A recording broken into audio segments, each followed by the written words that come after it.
The first CDL major is in the books. And yes, we all know that OpTic Texas are your champions, but the question is, how did the rest of the teams compare? That's why in today's video, I'm going to be doing my updated power ranking / tier list. And I wonder what team could possibly take the top spot for the time being.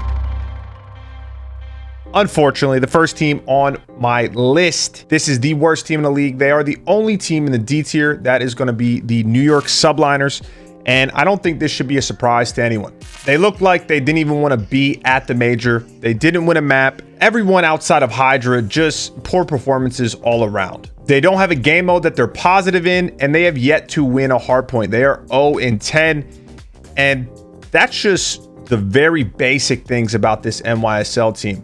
I think benching Neptune was a huge mistake. I think they should bring him back. He deserves a fair opportunity to play for this team. They just don't have any real positives besides Hydra that's going for them right now. Moving on to the C tier, number 11 is going to be the Paris Legion. Now, I know they recently made a roster change. They brought in Tom Gravity from Challengers finally. I've been waiting for Tom Gravity to get an opportunity in the league, and they didn't do horrible by any means. You know, they did beat Seattle at this event, but the sample size is just too small for me. They beat Seattle, they lost to Boston. So I just need to see more out of this team. And I also heard that there was going to be another roster move, potentially a Challengers player by the name of Jimbola. So we'll see. But for right now, they're obviously better than NYSL. They are in the C tier, but we just got to see more. The 10th best team and also joining Paris in the C tier is the Florida Mutineers. Now, this team is so weird to me because I truly believe that they could be higher on this list. But there's just two big issues. The first, they are not fundamentally sound in the slightest. I think they are by far the sloppiest team in the league. It just seems like they don't understand what's going on in the game. And the other thing is they're also having a similar issue to NYSL, where I don't think Skies and Awakening can be on the same team. So far from the qualifiers and the event, they are 4-5 in hardpoint, 2-6 in S&D. And they're actually pretty solid at control. They're 4-2. Go figure, because right now in control, it's all about kills and trying to get defense for that last round. And that is something that Florida excels at. They are a very aggressive team. A lot of the pros have told me that they are the most aggressive team in the game, but they just don't know how to do it correctly. I think Awakening should be a main AR. He's very talented. If you guys saw him play this past weekend on the sub role, he can get his kills, but he seems like he's a very selfish submachine gun player. And that's no disrespect to him by any means, but it just looks like his gameplay is, he almost is trying to mimic like a Shotzi or an Abizi when he sees these SMGs playing super aggressive and pushing out cuts. But he doesn't understand that it's all about understanding the pace of the game. But I don't know. I just don't think they work. I think that Awakening should be the main AR, and then you need to fill your team up with just a different mix of players. They have 3 traditional main ARs on their team. Like, Awakening's running the sub, but him, Skies, and Dave Patty are all AR players. I just don't think it's going to work. And I think that they're also going to need to make roster changes if they want to improve. The 9th best team in the CDL right now, also in the C tier, is the Los Angeles Guerrillas, in my opinion. This team is weird because they have a lot of experience. You know, they have some of the best players of all time. They have Gunless, they have Slasher, they have Huke, and I wouldn't even call him a youngin by any means, but they have Asim, who is, you know, he's performed at the highest level. Okay, he's had success, and they're just so hit or miss. They're only really good at one game mode, and that's hardpoint, but they're just not finding their footing in S&D or control. And it's honestly interesting that they're not, because they do have players like Slasher, like Gunless, like Huke, who have had success in these modes in the past, but something feels off. They've lost twice to Minnesota, once to Boston. They also have another loss from London, but it's like, I can't gauge them because they are so inconsistent, and the only mode that they are, you know, good at is hardpoint. For right now, I have them at number 9. This one was tough because I was thinking that I could have had them lower, but the number 8 team is going to be the Seattle Surge. This will be the final team rounding out the C tier. The Seattle Surge literally duped me, I guess, because I was very high on them in the beginning of the year. They made it to the finals of the Kickoff Classic. They had a strong start in the qualifiers, and it just seems like game after game, series after series, they're getting worse and worse. And I can't put my finger on it. The only thing that comes to mind is in the beginning of the game, they were just more ahead of most of the other teams in the best way to play Vanguard right now. And now that other teams have caught up, they're just not that good. You know, I thought that they were going to bounce back and have a solid performance here at the major, but it wasn't pretty. They didn't even compete versus OpTic, and I know, okay, OpTic is the best team right now. They won the event, but they also lost to Paris. And this team is a team that Seattle should beat, especially because they just had a new pickup in Tom Gravity, and they couldn't even do that. They're now 4-7 in Hardpoint, 5-5 in S&D, and 3-4. Sorry, I was looking over my notes in Control.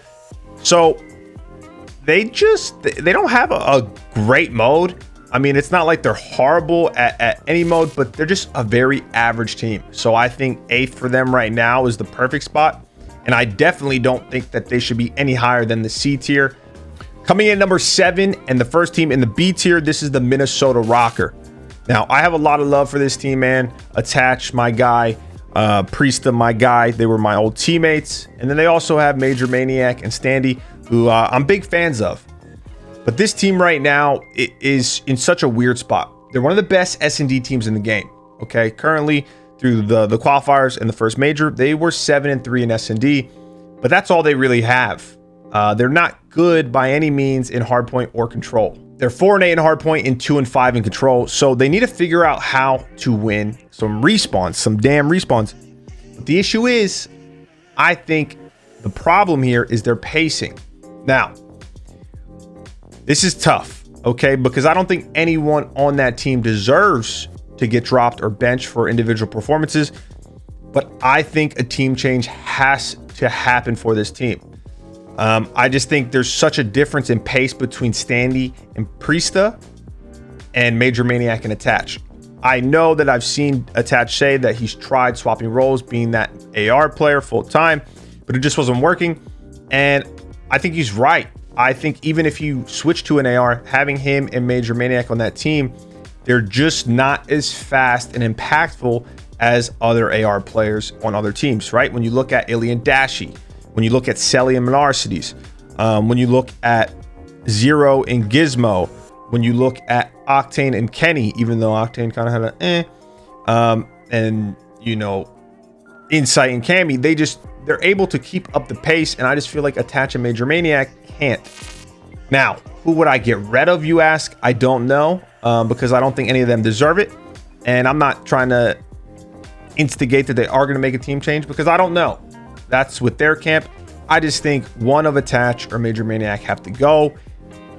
The other will be the main AR, and then they need to get a flex player who can truly keep up with the pace of Standy and Priesta, or hear me out, make Priesta that flex and then pick up another sub player to help Standy out.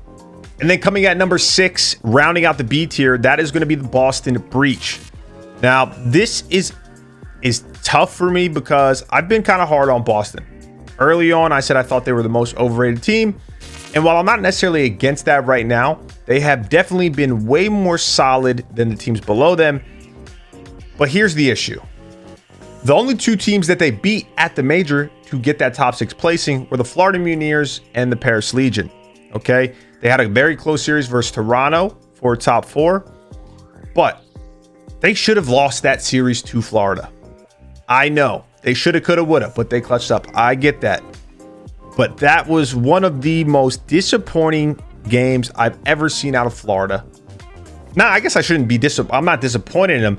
It was just bad Call of Duty. Okay, Boston Breach should have been out. They should have got 9th through 12th at this event. And while I was looking back from their qualifiers and the major itself, the teams they beat were all average. And so I don't know. I think they're definitely better than the teams below them. I think the B tier is solid, but they're not close. I think Boston and Minnesota are definitely a tier above the Seattle Surges, the LAGs, the Florida Mutineers. But I also don't think that they're close to the teams in the A tier, and most definitely not close to the teams in the S tier. Coming in at number 5 and the first team in the A tier, I already know I'm going to get some hate, but I'm going to explain this very well for y'all, or at least I'm going to try my best. The 5th best team is the Toronto Ultra, okay? I know they just got top 4 at the major, but let me break it down for you. Toronto currently has a hardpoint record of 4-10 in the league. Now, they didn't win one at all in the major. They're 7-5 in S&D, and they're 5-4 in control. So, 2 things. 1, their hardpoint is really bad. We all know that. And it's going to be hard to win a series when you're losing 2 hardpoints in those series. Now, I know they did it. They got the top 4. Their S&D isn't as good as I thought it was going to be, especially considering how good it was last year. And their control is okay. They can compete. Okay, so they're still solid at 2 modes, but I'm worried that they're not going to have a dominant game mode like they did last year. Okay, last year they were unbelievable at S&D, they were great at control, and their hardpoint was solid. Right now, their hardpoint is horrible, their S&D is solid, and so is their control, but nothing really stands out. But that's not it. So far in the league, they've only beat LAG, Florida, LAT, and Boston. And now, in those series versus LAG and Florida, it was a 3-0, but the wins versus LAT and Boston both came at 3-2. Obviously, that was with no hardpoint wins. And their losses are to Seattle, Texas, LAT, London, and Atlanta. Now, I know they lost to Texas, LAT, London, Atlanta. Those are all top 5 teams without a doubt. But those series either went 0-3 or 1-3. So they weren't close series. They lost decisively in those series. And while they're definitely in the A tier, I just think that they truly are the 5th best team right now. And so you guys are all going to know who I have at number 4 because I can't have them any higher. The 4th best team in the league, also in the A tier, I have the Los Angeles Thieves. And I'll give you my explanation. I want you to just listen to it before you try and roast me and say I'm biased, because I truly did this as unbiased as I possibly could be. And I think that this is the best list and the right spot for LAT. So we all know that LAT got 5th-6 at the major, okay? They lost 2-3 to Toronto and they lost 2-3 to Atlanta FaZe. And people were saying, you know, oh, if LAT just would have played Gavutu instead of Tuscan against Toronto, they probably would have made it further in the tournament. You know, could have been top 4, maybe even could have been top 3. I don't think that they necessarily would have won just because OpTic looked lights out. And I don't think they were beating OpTic at this event. But there's 2 things to really take away from the major. 1, they did as well as they did, and the games were very competitive, even in both losses, with Octane playing as poorly as he did. I've never seen Octane play that bad. Okay, I think that this event kind of lit a fire under his ass because he realized, like, damn, I let my team down. He dropped a 0.8. I've never seen Octane ever do that. Okay, and they were still playing as good as they were. I'm expecting him to turn around. But also, when we get more into the analytics, LAT is the best hardpoint team in the game. And if you don't think they're the best, they're at least the 2nd best, and the stats back it up. They're currently 14-3 in hardpoint so far in the league. Their S&D, though, is not good at all. That's sitting at 4-8. That's something that they definitely need to work on. And their control is 5-4. So they can compete in control. Their hardpoint is dominant. Their S&D is amongst, you know, the worst in the league. And that's definitely something that they need to work on. But I just think when you compare the 2, LAT have a way better shot versus the top teams. Even if you disagree, I don't think that you could necessarily argue that LAT is 5 and Toronto is 4. But I wouldn't argue if you had it the opposite way. I wouldn't argue if you had Toronto 4, LAT 5. But those are my reasons why I have LAT where they're at. And I think they are very valid reasons. Then moving on to number 3, also in the A tier. This is going to be the last team in the A tier. Dun, dun, dun, is the London Royal Ravens. London looked great, man. They looked great. They have looked great. I know I saw some things where Gizmo has kind of not been feeling too well. There's been, you know, some stuff going on personally, but London had a good major. They did. Their records are currently 11-6 in hardpoint, 5-6 in S&D, and 5-4 in control. So once again, another good hardpoint team. But the difference is their S&D and their control are both, they're solid, you know? They're not bad at any game mode. And I think that is the biggest difference maker between them and a team like LAT. But there's one thing I want to know, because I love this London team, man. Zero is one of my guys. And I love young players, you know, coming up, getting opportunity and performing. This London team does remind me of a Gen G style team in Black Ops 4. And what I mean by that is I think London have great teamwork. I think they have a great understanding of the game. And they might be one of the actual best teams in the game. Like, they might have better teamwork than FaZe and OpTic. Now, I'm not saying they do. Just hear my reasoning out. But I don't know if they have enough firepower to actually win a championship. Similarly to Gen G, they would do really well. Okay, Gen G was like a top 3, top 4 team almost all year long, but it's hard to win an event, because to win an event, you have to beat the likes of FaZe and OpTic, right? But for right now, I think having them at number 3 is obvious, and it's more than fair, but I can't put them in the S tier. Now for the S tier, this one is pretty simple. I'm not going to talk much about it. Number 2, I have the Atlanta FaZe.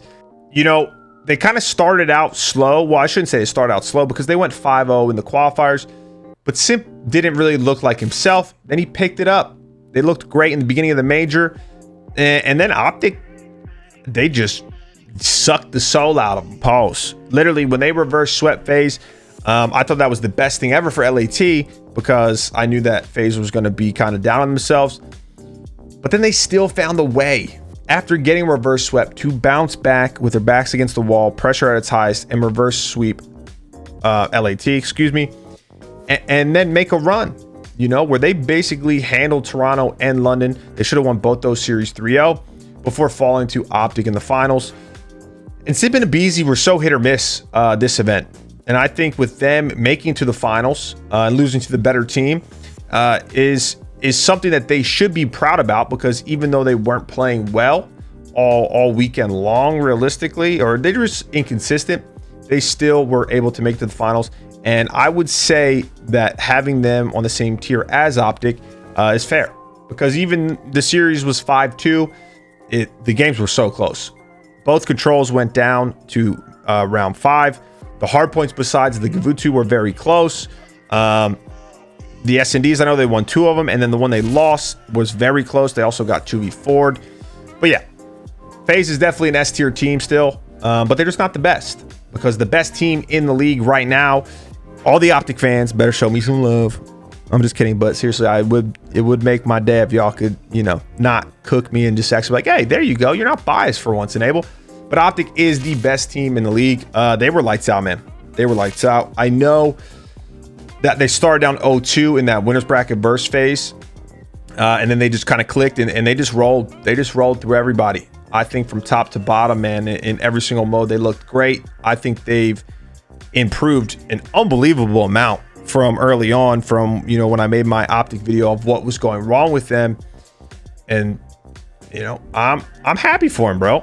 Scump's my guy. Dashy's my guy. I don't really know Illy and Shotzi, but I love the fact that they're able to actually, you know, block out all the noise, head down, grind, and show major improvements like they did. This team is going to be scary if they can keep this up. I don't think this was a fluke win by any means, and I think that they're hungry, you know, because FaZe has been the top dog for a while now. OpTic is trying to take back the throne, and they did a great job at their own major, taking home first place, and I'm excited. But this is my power ranking / tier list. I think this is literally spot on. I want to know what you guys think. I actually went really hard trying to do not only where I thought the teams were, but also looking at the strength of schedules, because it's not as black and white where just, oh, this team beat this team, they're ahead. So I really went hard. I hope you guys appreciate it. As always, have a good one.